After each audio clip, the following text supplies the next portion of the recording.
He left me. He left me. Those 3 words, whispered through tears and red rubber gloves, sealed a fate no one saw coming. Juanita Kamau, a cleaning lady in a 63rd floor Manhattan penthouse, believed she was invisible that rainy Tuesday afternoon. She didn't know that June Kang, 36 years old, the silent architect of New York's most dangerous empire, had returned 3 hours early. She didn't know he was standing frozen in the marble hallway, listening despite every instinct telling him to walk away. She didn't know that her broken voice, her raw pain, and that single line, "He took everything I worked for," would pierce through the armor of a man who had forgotten what mercy felt like. That afternoon, something ancient and unforgiving woke up inside him. But what neither of them knew was that her husband's betrayal had already crossed into June's world, and the debt Malik owed wasn't just to Juanita anymore. This wasn't going to be a love story. This was going to be a reckoning. Before we go any further, subscribe if you're here for the drama, hit like if you felt that hook, and tell me where are you watching from. And the real question, Team Juanita or Team June? Comment below. Now let's get into this storm. Juanita Kamau pushes open the glass door to the executive suite with the key card she's been entrusted with for 2 years.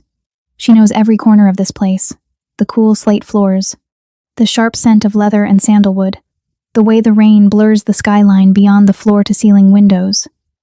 Kang International occupies the 63rd floor of the Mercury Tower in Midtown Manhattan, 4,000 square feet of polished silence, minimalist furniture, black marble countertops, everything pristine, untouchable, like a museum where no one actually lives.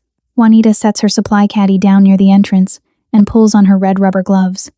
She always starts with the open-plan workspace, vacuuming the charcoal carpet, wiping down the glass conference table, dusting the bookshelves lined with legal files and liquor bottles that never seem to move. She works on autopilot, her mind 1,000 miles away. For 3 weeks now, sleep has been a stranger. For 3 weeks, she's woken up gasping, her chest tight with the kind of pain that doesn't have a name. Her phone buzzes in the pocket of her uniform. She hesitates, then pulls it out. It's Amara, her cousin back in Nairobi, the only person who knows the full story. "Hello?" Juanita's voice cracks before she can stop it. "Jua, it's me. Where are you?" "At work, my Tuesday client." "You sound off. What's wrong?" And just like that, the dam breaks. The tears she's been swallowing since sunrise, since yesterday, since the moment Malik walked out the door with her future in his pocket, they all come flooding out at once. Juanita sinks onto the black leather sofa, the microfiber cloth still clutched in her hand, and she sobs. "He left me, Amara. Malik left me, and he took everything." The words pour out in gasps, messy and unfiltered. She doesn't hear the elevator doors open down the hall. She doesn't hear the footsteps, slow, measured, deliberate. She doesn't hear the man who owns this entire floor stop just outside the room, his hand hovering over the door handle, his expression unreadable. June Kang stands in the shadows of his own hallway and listens to a woman he's never truly seen fall apart in his sanctuary. And for the first time in a decade, something inside him, something he thought he'd buried with his mother, begins to stir. June Kang doesn't move. Not when Juanita's voice breaks into fragments. Not when her sobs echo against the marble and glass like something sacred being shattered. He stands in the threshold of his own domain, a man who has built empires on the bones of those who underestimated silence. And he listens. The rain streaks down the windows behind her, casting fractured shadows across her trembling shoulders. She's still wearing those red gloves, still clutching that cloth like it's the only thing tethering her to reality. And for reasons June can't name, won't name, he feels something shift beneath his ribs, something old and buried and dangerous. He's heard confessions before, men begging for mercy they don't deserve, women offering secrets in exchange for protection. But this raw, unguarded grief from a woman who doesn't know she's being witnessed, it cuts through him like a blade made of ice. She says the name again. Malik, and June's jaw tightens. He knows that name. Not intimately, but enough. Malik Thompson. A small-time social climber who's been circling the edges of June's world like a moth, too stupid to recognize the flame. June had flagged him 3 months ago when his accountant noticed irregularities in a shell company tied to one of June's shipping routes. Nothing significant. Just enough to warrant monitoring. But now, hearing this woman's anguish, June realizes Malik's crimes run deeper than corporate fraud. Juanita ends the call with a shaky breath, and June watches as she tries to compose herself. She wipes her face with the back of her gloved hand, smearing tears across her brown skin. Her hair, thick, natural, pulled back into a low bun, has loosened slightly, curls escaping near her temples. She looks exhausted, defeated. And yet, when she stands and picks up her cleaning supplies, there's a stubborn set to her shoulders that June recognizes. Survivors always carry that weight. He should know. He's been carrying it since he was 12 years old, watching his mother scrub floors in silence while men in expensive suits pretended she didn't exist. June steps back before she can see him. He moves through his penthouse like a ghost, his footsteps swallowed by the thick carpet. He retreats to his study, a room lined with dark wood and darker secrets, and closes the door behind him. His pulse is steady. His mind is already 3 steps ahead. He pulls his phone from the inner pocket of his suit jacket and dials a number he rarely uses. It rings once before a low, gravelly voice answers. June, I need a file on someone. Malik Thompson. Everything. Bank records, phone logs, associations, debts. I want to know where he sleeps, what he eats, and who he's trying to impress. There's a pause on the other end. Then, a quiet chuckle. This personal? June's gaze drifts to the frosted glass panel that separates his study from the main office. Through it, he can see Juanita's silhouette as she moves methodically through the space, restoring order to a world that has shown her none. Just do it, he says, and ends the call. He doesn't question why he's doing this. Men like June don't waste time on introspection. They see a problem. They eliminate it. But as he watches Juanita's shadow move across the glass, he knows this isn't just about eliminating a problem. This is about something far more dangerous. This is about balance, about justice, about making sure the invisible are finally seen. 24 hours later, Jun sits in his study with a dossier that turns his blood cold. Malik Thompson isn't just a cheat. He's a parasite.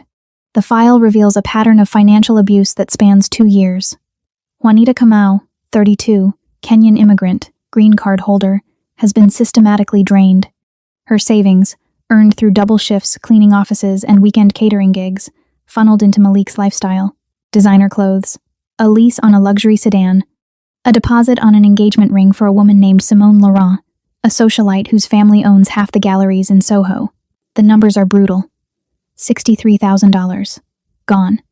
And Malik has covered his tracks with joint accounts, forged signatures, and a charm offensive that would make a con artist weep with envy. But what makes June's fingers tighten around the folder is the final page, a restraining order filed by Malik against Juanita 3 days ago. False allegations of harassment, a legal maneuver designed to silence her before she can report the theft. The document is still pending, but if it goes through, Juanita could lose everything. Her job, her credibility, her ability to fight back.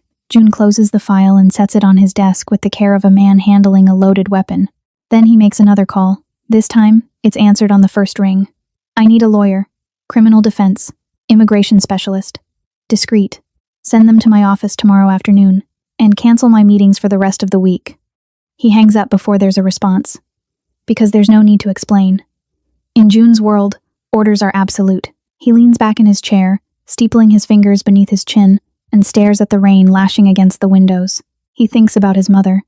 About the way she used to come home with her hands cracked and bleeding, her back bent from hours of scrubbing other people's filth. He thinks about the man who owned the building where she worked, a landlord who raised her rent every 6 months until she couldn't afford food. Jun had been too young to help her then, too powerless. But he's not powerless now. Tuesday arrives with the weight of inevitability. Juanita enters the penthouse at 2 o'clock, just like always. She's wearing the same uniform, black slacks, a plain gray polo with the cleaning company's logo embroidered on the chest. But today, there are shadows under her eyes that makeup can't hide. She moves through the space with mechanical precision, her mind clearly elsewhere. June watches from his study, the door open just enough to track her movements. He's planned this carefully. The timing, the approach. He knows fear when he sees it, and he won't add to hers. Not yet. When she finishes the living area and moves toward the hallway, June steps out of his study.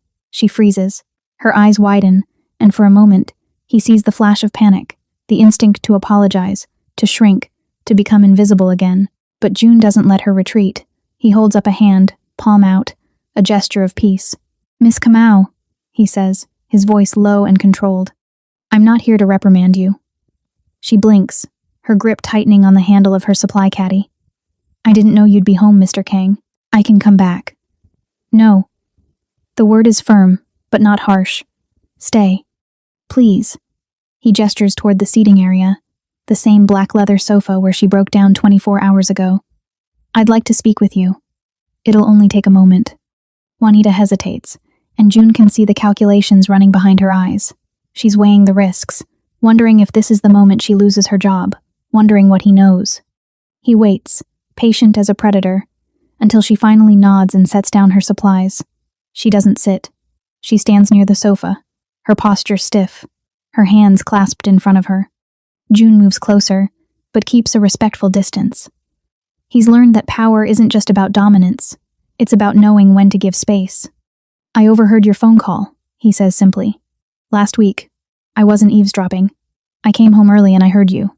Her face drains of color. Mr. Kang, I'm so sorry. I shouldn't have. You have nothing to apologize for. His tone cuts through her panic like a knife. But I need you to understand something. What I heard, it concerns me. He reaches into his jacket pocket and pulls out a business card. It's black, embossed with silver lettering. A name, a phone number, nothing else. He holds it out to her. This is a lawyer, one of the best in the city. Call her, today. Tell her I sent you. Juanita stares at the card like it might bite her. I don't understand. You don't have to, June says quietly. Not yet. Juanita doesn't take the card. Not at first. She looks at Jun like he's a puzzle she can't solve, and maybe that's exactly what he is. A man in a $10,000 suit offering help to a woman in a $15 uniform. It doesn't make sense. Nothing about this makes sense. But June has learned that logic is the enemy of survival. And right now, Juanita needs to survive more than she needs to understand. Why? She asks, her voice barely above a whisper. It's the right question. The only question that matters. And June respects her for asking it. He could lie. Tell her it's charity. Tell her he's a philanthropist with a soft spot for hard luck cases. But lies have a way of rotting from the inside out, and June has built his empire on brutal honesty, at least with those who earn it. Because I know what it's like to watch someone you trust destroy you, he says, his gaze steady on hers. And I know what it's like to have no one in your corner when it happens. There's a flicker of something in her eyes. Recognition. Maybe even kinship. She takes the card, her fingers brushing his for the briefest moment, and June feels the current of it, the spark of two damaged souls colliding in the dark. Thank you, she whispers. Then, because she's stronger than she realizes, she adds, but I don't need saving, Mr. Kang. June's mouth curves into something that might be a smile if he remembered how. Good. Because I'm not offering salvation, miss. Kamau, I'm offering war. The word hangs in the air between them, sharp and gleaming.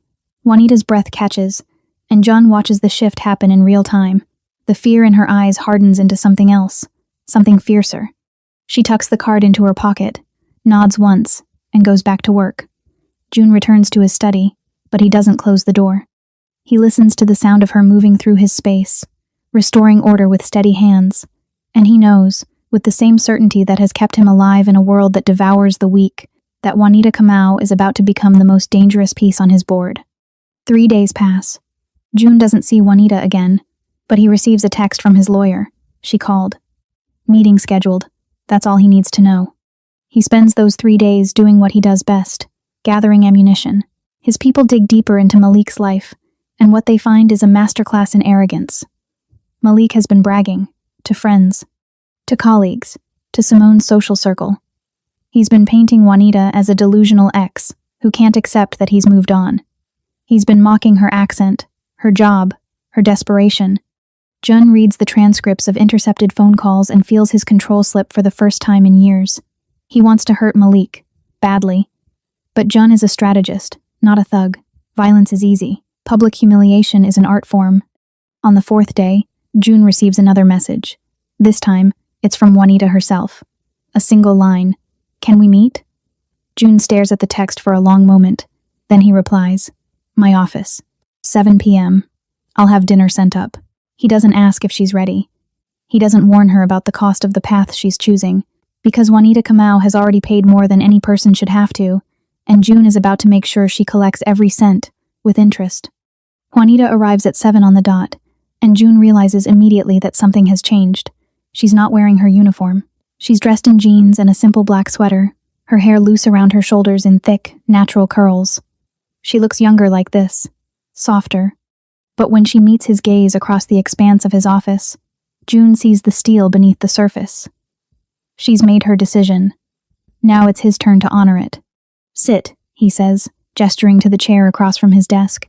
She does, crossing her legs at the ankle, her hands folded in her lap. The lawyer gave her the full picture then. June can see it in the set of her jaw. "Your lawyer told me what Malik's been saying about me." Juanita begins, her voice steady. "She also told me what you found. The money, the restraining order, all of it." June nods. And I want to know what happens next." June leans forward, elbows on the desk, his gaze locked on hers. "Next, we dismantle him, piece by piece, publicly, legally, completely. But I need to know you're prepared for that. Because once we start, there's no turning back. Malik will fight. He'll lie. He'll try to drag you through the mud. Can you handle that?" Juanita doesn't flinch. "He already dragged me through the mud, Mr. Kang. I'm just returning the favor." June's lips curve into a predator's grin. "Then let's get to work." He opens a folder and slides it across the desk.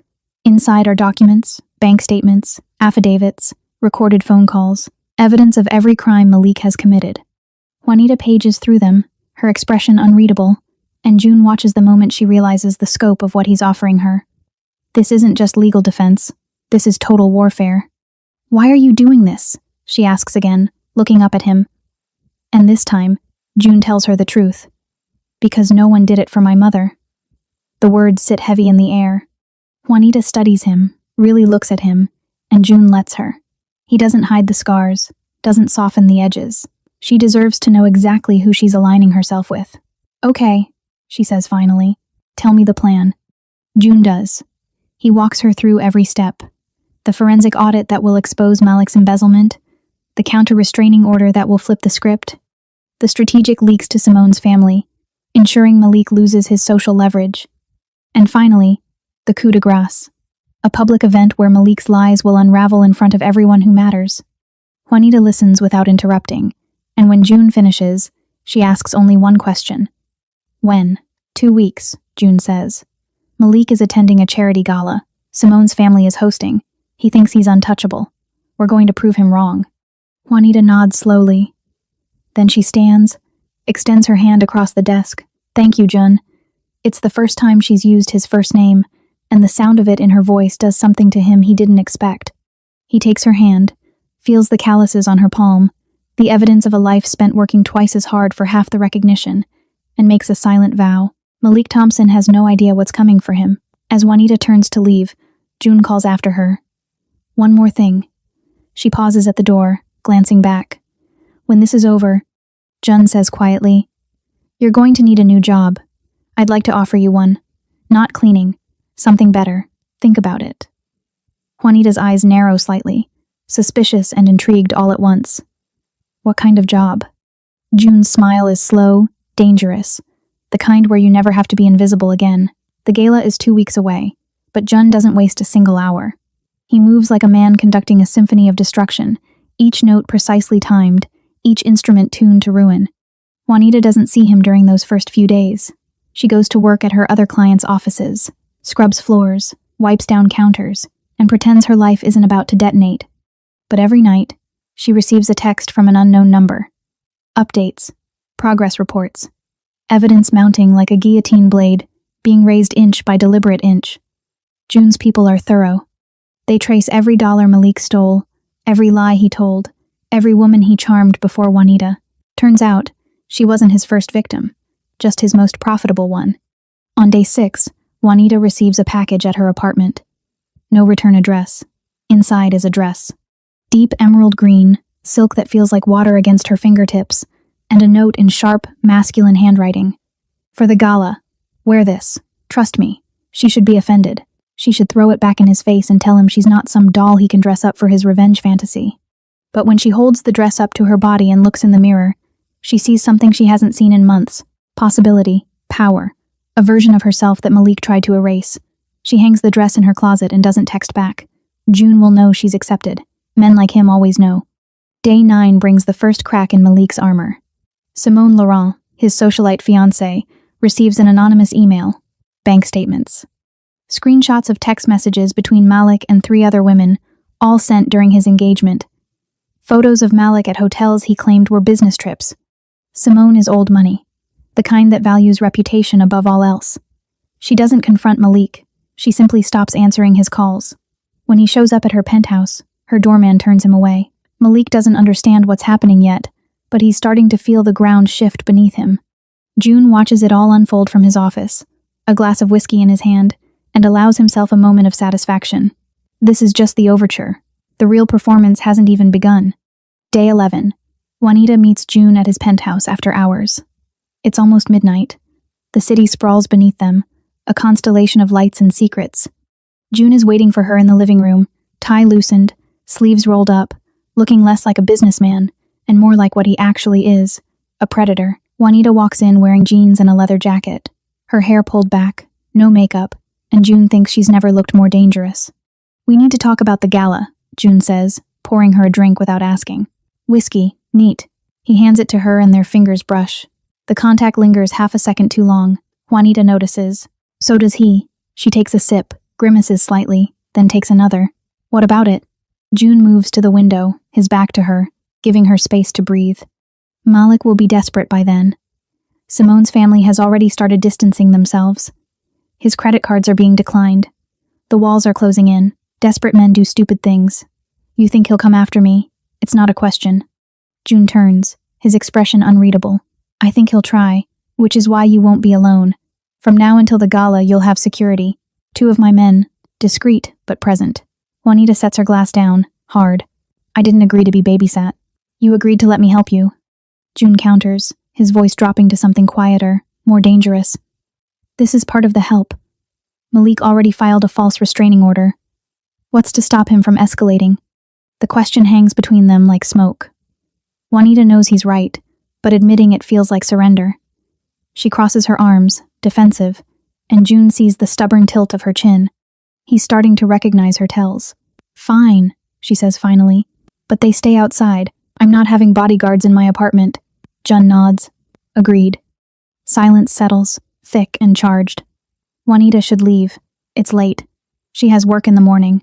But she doesn't move, and neither does June. They're orbiting each other.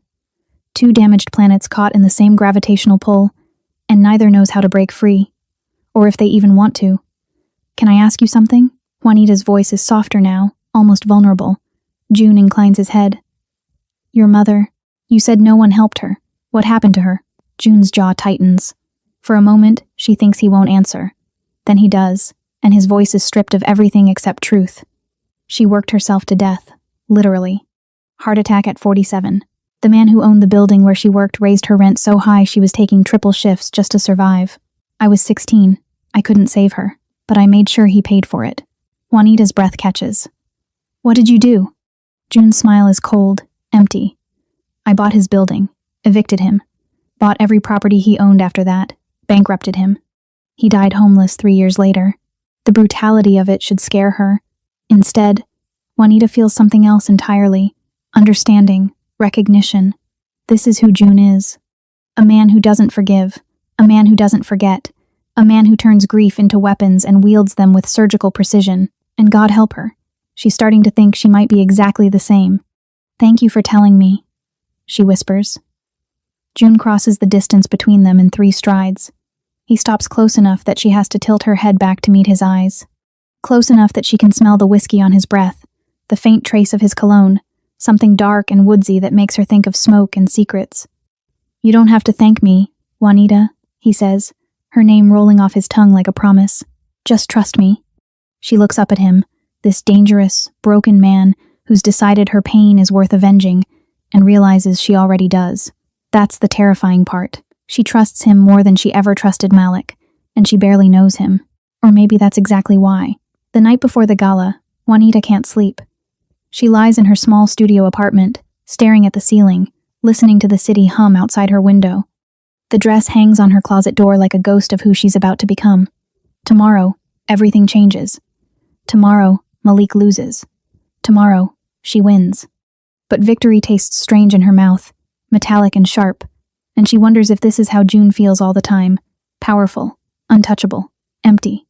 Her phone buzzes. A text from June. "You awake?" She stares at it for a long moment before replying. "Yes." 3 dots appear. Disappear.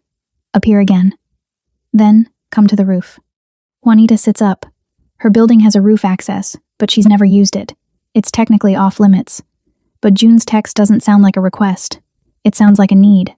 She pulls on sweatpants and a hoodie, slips her feet into sneakers, and climbs the 5 flights of stairs to the roof door. It's unlocked. When she steps outside, she finds June standing at the edge, hands in his pockets, staring out at the skyline. He's not wearing a suit, just dark jeans and a black sweater. He looks younger like this, almost human. "How did you even get up here?" she asks, walking toward him. June glances back, a hint of amusement in his eyes. "I own the building." Juanita stops dead. "You what?" "I bought it last week. The previous owner was raising rents, evicting tenants. Didn't sit well with me." He says it casually, like he's talking about buying groceries, not an entire building. Juanita doesn't know whether to laugh or scream. "So what?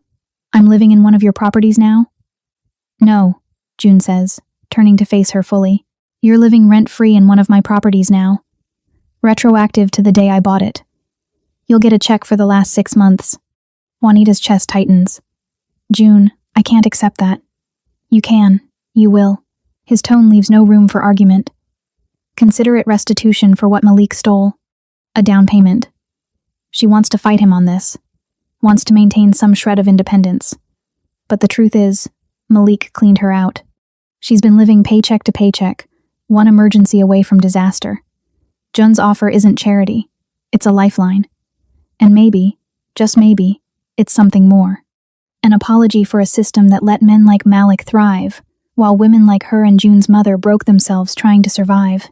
"Why are you really doing this?" Juanita asks, stepping closer. "And don't give me the line about your mother. There's more to it than that." June studies her, his gaze intense enough to strip her bare. Then he does something unexpected. He reaches out and tucks a loose curl behind her ear. The touch is feather-light, almost reverent, and it sends a shiver down Juanita's spine that has nothing to do with the cold. "Because when I heard you crying in my office," June says quietly, "I heard my mother. I heard every woman who's ever been made invisible. And I realized I've spent 10 years building an empire, but I've never used it for anything that mattered. You matter, Juanita." The words land like a punch. Juanita's eyes sting, and she blinks hard against the tears. No one has said that to her in so long. Not Malik. Not her family back in Kenya who think she's living the American dream. No one. June's hand is still near her face, hovering, and Juanita makes a decision that will either save her or destroy her. She leans into his touch. June's breath hitches. His thumb brushes her cheekbone, and the air between them ignites. This is dangerous. This is stupid. This is everything she swore she wouldn't do after Malik. But June isn't Malik. June sees her. June listens. June has turned himself into a weapon on her behalf, and she's starting to realize that's the most seductive thing anyone has ever done for her. "Tomorrow," June murmurs, his voice rough, "Malik loses everything, and you get to watch. But after that," he trails off, and Juanita finishes the thought. "After that, what happens to us?" June's eyes darken. "That's up to you." He's giving her the choice, the power. After months of having none, it's intoxicating. Juanita rises on her toes, closing the distance until there's nothing between them but breath and intention. "What if I don't want to choose?" she whispers. "What if I just want to feel something other than broken?" June's control fractures. She sees it in the way his jaw clenches, the way his hand moves from her face to the back of her neck, fingers threading through her hair. "Then feel this," he says, and kisses her. It's not gentle. It's not soft. It's a collision of two people who've spent too long denying themselves anything good, and it tastes like whiskey and rage, and something dangerously close to hope. Juanita grabs the front of his sweater, pulling him closer, and June responds by lifting her off her feet, backing her against the rooftop wall. The brick is cold against her back, but June is heat and hunger and everything she didn't know she needed. When they finally break apart, both breathless, June rests his forehead against hers. "We should stop," he says, but he doesn't move. Juanita laughs, shaky and raw. "We should, but we won't." Jun's smile is wicked. "No, we won't." They stay like that, tangled together under the New York sky, two broken people gluing each other back together with the shards. And for the first time in months, Juanita feels whole. The gala is everything Juanita imagined hell would look like if it wore designer labels and sipped champagne. The venue is the Laurent estate, A sprawling mansion on Long Island that screams old money and older sins. Crystal chandeliers. Marble floors. A string quartet playing something classical and soulless. Juanita arrives on June's arm, and the moment they step through the entrance, every conversation in the room stutters to a halt. She knows what they see. A cleaning lady in a dress that fits her like a second skin, escorted by one of the most feared men in New York. The scandal of it all. The audacity. Juanita holds her head high and lets them stare. June's hand rests on the small of her back, possessive and grounding, and she draws strength from the contact. Malik is near the bar, glass in hand, laughing too loud at something a nervous-looking businessman said. He hasn't seen her yet. Simone is conspicuously absent. According to June's intel, she's in the Hamptons, as far from this disaster as money can buy. Malik's engagement is over, his reputation hanging by a thread. But he doesn't know the worst is yet to come. June leans down, his lips brushing Juanita's ear. You ready? She nods. Let's end this. They move through the crowd like sharks through water. People part for Jun automatically, their fear of him outweighing their curiosity. When they reach the bar, Jun orders 2 drinks. That's when Malik finally notices them. The blood drains from his face. Juanita? His voice cracks on her name. She turns slowly, deliberately, and watches him take in the dress, the diamonds at her throat, on loan from June, each one a small fortune, and the man standing beside her. Hello, Malik. Her voice is steady, cold, nothing like the woman who used to beg him to love her. Malik's eyes dart between her and June, his brain scrambling to make sense of it. What are you doing here? You can't be here. Actually, June interjects, his tone pleasant but lethal. She's my guest. You have a problem with that? Malik's mouth opens, closes. He's not stupid enough to challenge June directly. We need to talk. Malik hisses at Juanita, grabbing her arm. Big mistake. June moves so fast, Juanita barely sees it. One moment Malik's hand is on her, the next it's twisted behind his back, and June has him bent over the bar, his face pressed against the polished wood. The room goes silent. Touch her again, June says quietly, and you'll lose the hand. Understood? Malik nods frantically, and June releases him. Malik stumbles back, cradling his wrist, humiliation burning in his eyes. You crazy bitch. He spits at Juanita. You think you can ruin me? I'll destroy you. I'll have you deported. I'll hear. You'll do nothing. The voice comes from behind them. Juanita turns to see a woman in her 50s, impeccably dressed, flanked by 2 men in suits. She recognizes her from the photos June showed her. Simone's mother, head of the Laurent family, and from the look on Malik's face, his worst nightmare made flesh. Mrs. Laurent doesn't acknowledge Malik. She addresses Jun instead. Mr. Kang, a pleasure. June inclines his head. Mrs. Laurent, thank you for accommodating my request. Anything for a business partner? She replies smoothly. Then she turns to Malik, and her expression turns glacial. Mr. Thompson, you're no longer welcome here. Security will escort you out. Malik's face goes red. You can't do this. I'm a guest. You were a guest, Mrs. Laurent corrects, before we discovered you've been embezzling from our charitable foundation. The funds you claimed were donations? Funneled into your personal accounts. We've already contacted the authorities. The room erupts in whispers. Malik's eyes go wide with panic. That's a lie. I didn't. We have forensic evidence, June says calmly, pulling a folder from inside his jacket. He hands it to Mrs. Laurent, who doesn't even look at it. She knows what's inside. June made sure of that 3 days ago. There's also the matter of the fraud committed against Miss Kamau here. $63,000. We have the paper trail, bank statements, forged signatures, all of it. Malik's face crumbles. He looks at Juanita, and for a brief moment, she sees the man she thought she loved, the man who promised her forever, but that man never existed. He was a mask, and now the mask is gone. Juanita, please, he whispers. Don't do this. I'll pay you back. I swear. Juanita steps forward. She wants to feel triumph, wants to feel vindicated. But all she feels is tired. Tired of carrying his betrayal. Tired of letting him take up space in her head. You should have thought about that before you tried to erase me, she says softly.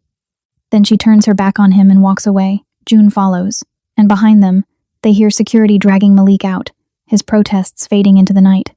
The aftermath is swift and brutal. Malik is arrested 2 days later. The charges, embezzlement, fraud, identity theft. The DA, a woman who Jun happens to know personally, is pursuing the case aggressively. Malik's assets are frozen, his apartment is seized. The socialite life he tried to buy crumbles into dust, and he's left with nothing. Exactly what he deserves. Juanita watches it unfold from a distance, June's penthouse becoming her refuge as the media circus explodes. Turns out, the story of a cleaning lady taking down a con artist with the help of a mysterious billionaire is too juicy for the tabloids to resist. Juanita's face is everywhere. So is June's. They weather it together. 3 months pass. Malik is sentenced to 7 years in federal prison. The judge, a stern woman with no patience for men who prey on vulnerable women, makes an example of him. Juanita is there for the sentencing. So is June. When the gavel falls, she feels something inside her finally let go. Not forgiveness, never that, but release. Malik no longer has power over her. He's just a man in an orange jumpsuit. And she's the woman who survived him. After the courthouse, June drives her to the Hudson River. They stand on the pier, watching the water move, and Juanita breathes in the cold air, feeling lighter than she has in years. "What now?" June asks. It's the question that's been sitting between them for weeks. They've been living in this strange limbo. Their kiss on the rooftop, never repeated but never forgotten. Juanita doesn't know what they are to each other. Allies, friends, something more dangerous. "I don't know," she admits. "I've spent so long fighting, I forgot what it's like to just exist." June turns to her, his expression softer than she's ever seen it. "Then exist. Here. With me." It's not a command. It's an invitation. Juanita looks at him, this ruthless, damaged man who burned down her enemy's life because he couldn't save his mother, and realizes she's in love with him. Maybe she has been since that first night on the rooftop. Maybe since the moment he handed her a business card and declared war on her behalf. "What about the job you mentioned?" she asks, deflecting because she's not ready to say the words out loud yet. Jun's smile is slow. "I meant it. I'm starting a foundation. For immigrant women facing domestic and financial abuse, legal aid, housing, job placement. I want you to run it." Juanita's breath catches. "June, I'm not qualified." "You're the most qualified person I know," he interrupts. "You've lived it. You survived it. Who better to help others do the same?" Tears prick her eyes. "I don't know what to say. Say yes." And she does, because how can she not? This man has given her everything: justice, safety, purpose, and maybe, if she's brave enough, love. They seal it with a kiss, soft and slow this time, the kind that promises tomorrows instead of just surviving todays. When they pull apart, June rests his forehead against hers. "I need to tell you something," he murmurs. "What?" "I bought your old apartment building. The one Malik lived in." Juanita laughs, incredulous. "Of course you did. I'm tearing it down, building something better. A housing complex for low-income families, affordable rent, quality construction. I'm naming it after my mother." Juanita's heart cracks open. "June." "Her name was Minseo," he continues, his voice rough. "She would have liked you." Juanita pulls him close, holding him the way no one held him when he was 16 and powerless, and watching his mother die. "I would have liked her too," she whispers. They stand there, two broken people who found each other in the wreckage, and build something new. Not perfect, never perfect, but real, true, theirs. 6 months later, the foundation opens. Juanita stands at the ribbon-cutting ceremony in a tailored suit, June beside her, and looks out at the faces of the women they're about to help. Women like her, women like Minseo, women who deserve to be seen. The cleaning lady doesn't clean floors anymore. She changes lives. And the Mafia boss? He's still ruthless. Still dangerous. But now he has